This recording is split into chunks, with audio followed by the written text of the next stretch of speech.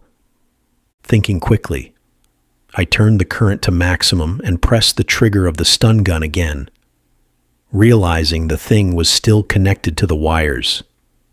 It suddenly caught over itself and spasmed, as if something was pressing on it from the inside. It hardly resembled a human now, with its distorted features and mutilated appendages. Immediately after, it exploded in a hiss, and I instinctively ducked down behind an island counter as chunks of its flesh shot across the room. Several phlegmy globs flew into Private Alexander's face as he shrieked back in terror, swatting them off him, but instead they almost instantly stuck to his arm and began to conjoin themselves to his hand and fingers. I slowly stood up, unsure of what to do. Nikita wasted no time and had already bolted out the door.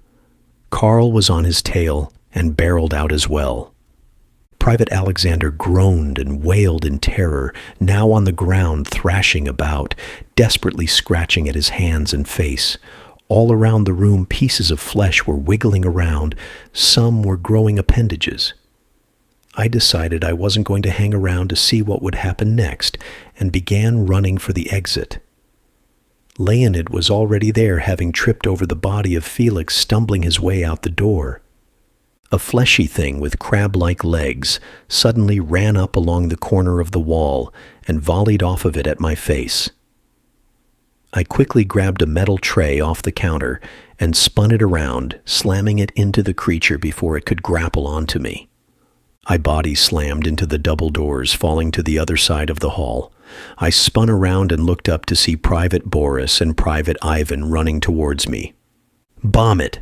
Just bomb it! The guns don't work!" I urgently yelled. "We heard," Private Boris declared.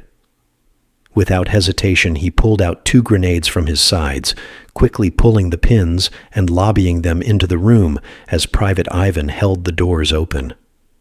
We all pulled back as far as we could before. THFBOOOOM.